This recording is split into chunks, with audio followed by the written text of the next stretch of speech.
Hey there, everybody. Welcome to our review of the Blacklist Season 9, Episode 10. This is an episode titled Arcane Wireless. Oh, hold on here. I think my phone is buzzing. I don't know what's Hello? happening. It's Arcane. All right, see Oh, right. yourself out. See, we got to make sure there's no arcane business going on in this video. No, we are going to talk. Then you should go throw your phone out on the street. I am not that committed to this bit. There is only so far I am willing to go. It does not include buying a new phone. But guess what? I'm not buying. It's Arcane because apparently then I'm just talking to the FBI.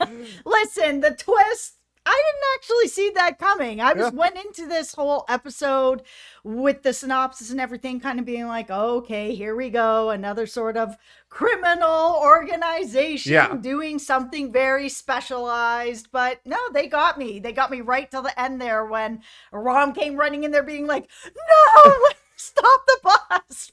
That was...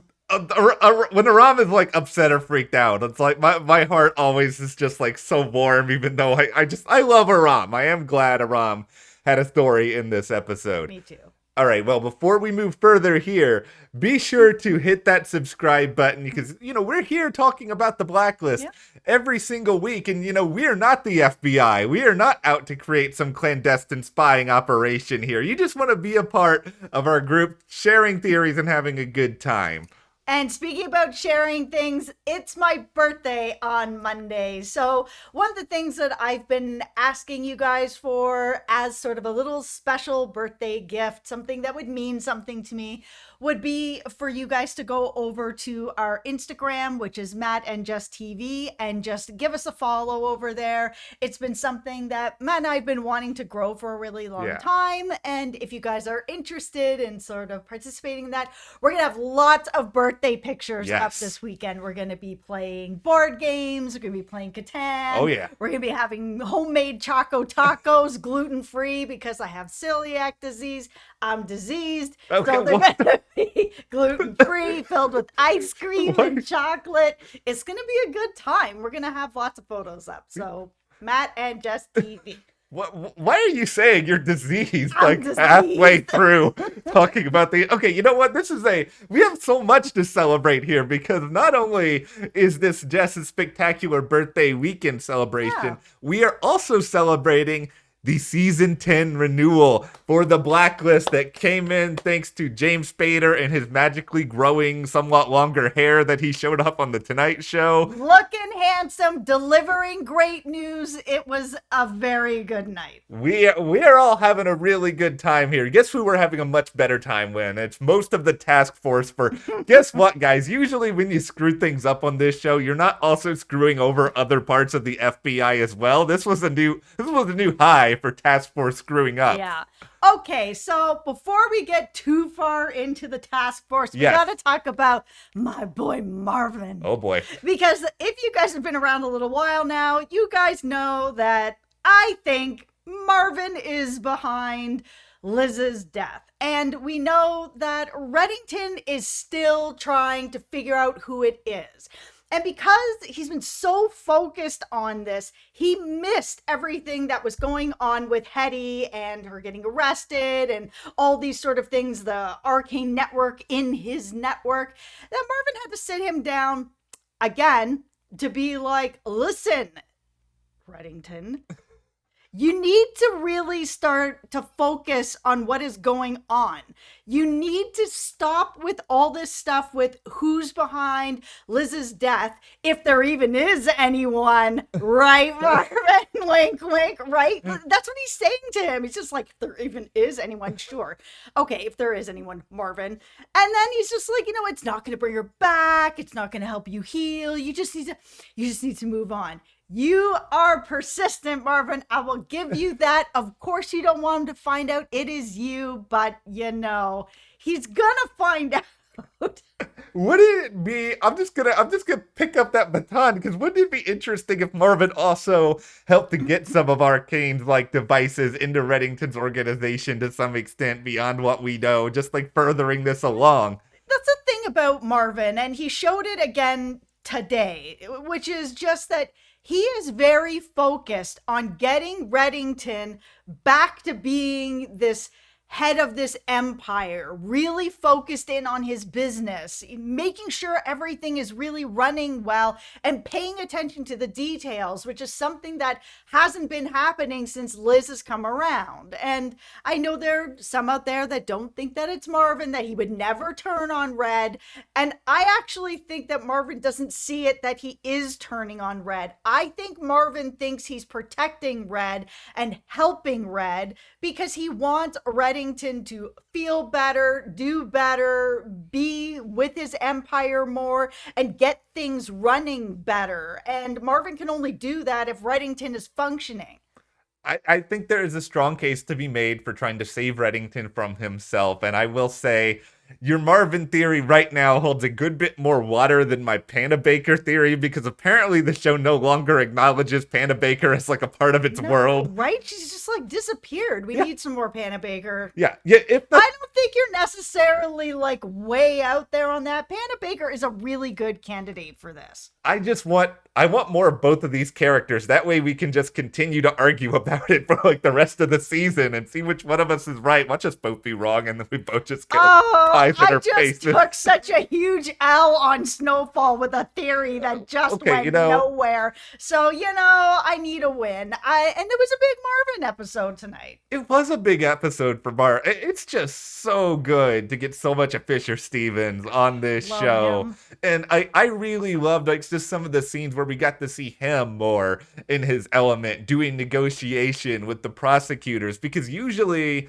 like Marvin the character is the guy who is sort of, a support for Reddington, and he's kind of like bouncing off Reddington, or he's there for exposition, but it's like Marvin was the driving force in some of those scenes, and like he was legitimately intimidating, and we don't always necessarily see that side of him. And I'll admit, I know Fisher Stevens is a very, very busy guy, but there was a part of my head that was like, are they setting up for a Fisher Stevens like series regular promotion here as Marvin? I mean, maybe. I mean, he would just get no time off if he's also working on Succession. He is a very busy guy. But, I really like him. I've loved him for years and years, ever since I first saw him on Hackers. I'm dating myself. Listen, I'm going to be 47 on Monday. I'm all right with this. See, okay, you know what? Hackers is great.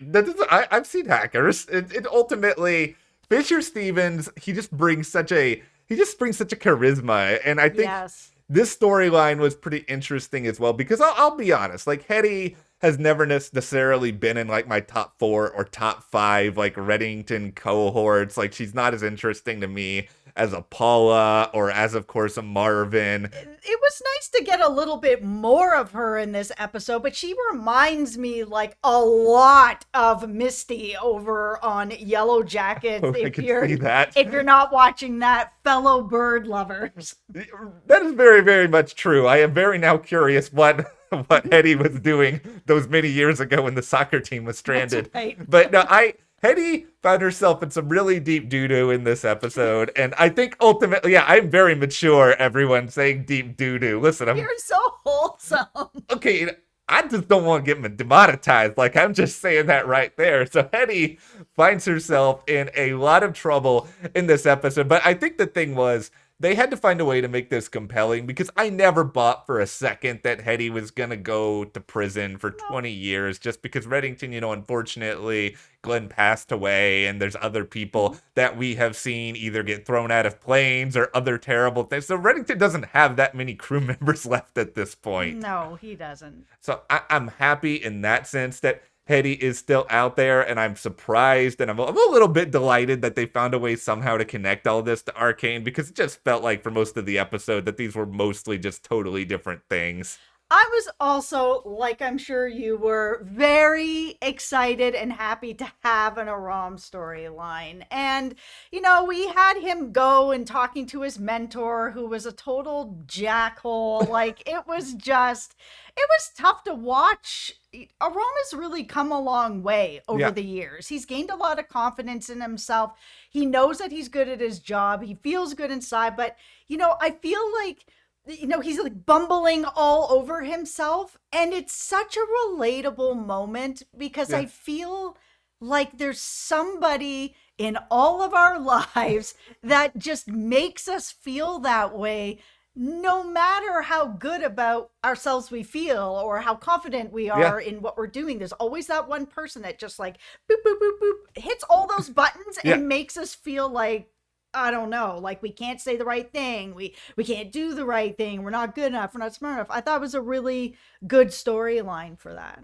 I thought so too, and it reminded me of a couple of different things. Like, it reminded me of, something similar to what you're talking about, where there's that person in your life. And it also reminded me a little bit of, because there is sort of like that hero aspect where Aram thought of this guy as a hero. It kind of made me think of, like, I've said this before on several videos, I love Kel Mitchell, and Keenan and Kel, one of my favorite shows go. It's like, if I was ever in a room with Kel Mitchell, it doesn't matter that we've interviewed people who are much more famous in a lot of ways, but like, I would completely not know what to say. I would be like, that would be my entire interview with him. And I felt for Aram so much. You would do better than I would if I was in a room with Johnny Lee Miller. I think that he is just such an incredible actor, talking about hackers as we were earlier. Yeah.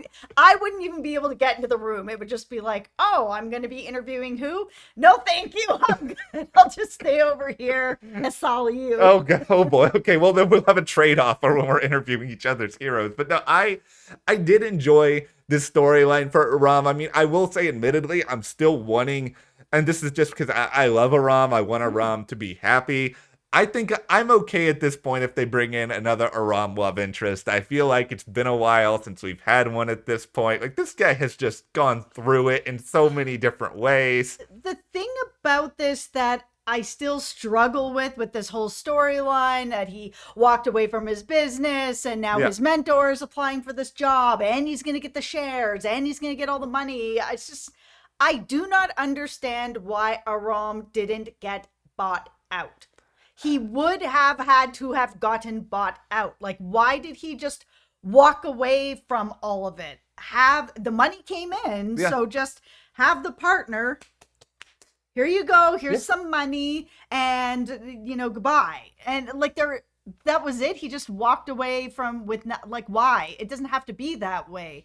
He can still leave and go and work for FBI, but have the $4 million in pocket. He earned it. It's a very strange hole in the story I'm not really getting. Yeah, I don't really get it either, and I think it's also kind of depriving us of some fun opportunities. Like, because I think we even said this in a video a long time ago. I wanted Aram to like wear a gold jacket when he's like walking into the task force. Yes, seeing Aram in this different type of situation where now he's like, pretty wealthy, he's got some money behind him, but he continues to work because he likes it, which lots of people do. There's lots of richer people out there that are like, I like to work, so I keep working. He could very well be that person. Him having the money didn't mean that he wasn't going to work for the FBI anymore. So when it comes to this Arcane Wireless story, I mean, I'll say some of the good news and bad news in my mind here. The good news is, I did find it funny that most of this case was just Reddington just like jerking the task force around, and I don't know why at this point that still kind of delights me. Yes, it does, especially that call at the end when he's talking to Cooper, where Cooper's like, really? And he's just like, hey, sometimes we align, sometimes, I need what I need. I just felt so bad for isn't Cooper going through enough as it is right now, Reddington? That's where kind of part of my bad news for this is that ultimately, as entertaining as this story was at times, it doesn't really push a lot forward, and it felt like this was very much sort of a standalone episode with a couple little exceptions, because we didn't find out anything else about Harold's investigation. We really didn't get that many clues about the night of Liz's death.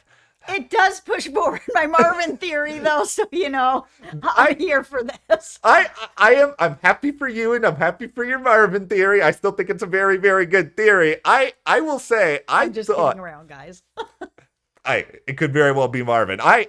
Listen, Blacklist writers, you had a perfect opportunity at the end of this episode to be sort of like, VANDYKE was using an arcane phone, or like connecting it to the arcane. You could have done something somehow to attach it and found a way to make it work in the writer's room after the fact. And I'm bummed that they didn't do that, because I think coming out of this episode, we'd have at least have something where we sat here and we're like, okay, this mattered a little bit more than Reddington just like covering his butt because some phone showed up in his organization. Yeah, for sure. There could have been a connection there. There could have been a way to thread it in there, make things a little more complicated. Like, the show used to be a little more complicated than this, which is fine. Yeah. I like the way that's going now too. It doesn't need to be crazy complicated all the time where we're like, I don't remember. Wait, you're saying that we don't need to be spending the next 8 minutes of this video talking about how various characters look like they could be Reddington siblings? I will say for a second that FJ Aram's mentor, he kind of looked like he was Reddington's brother. I'm just saying, there's a little bit of physical similarity there. All right. Well, all right. This was the Blacklist. No. Okay, all right. Okay, I have been overruled on that, everybody. He does not look like James Spader. Okay, you know what? I'm legally blind. I'm going to play that card right now. I look like James Spader too because I'm bald. See, it's all about degrees here. Okay, well, anyway, we're silly. We haven't even started partying yet. But anyhow, thank you guys for watching this discussion on Arcane Wireless. Hit that subscribe button so you don't miss anything else. And of course, help Jess make her birthday wish come true. Follow us on Instagram at MattandJessTV, and we'll see you here next time.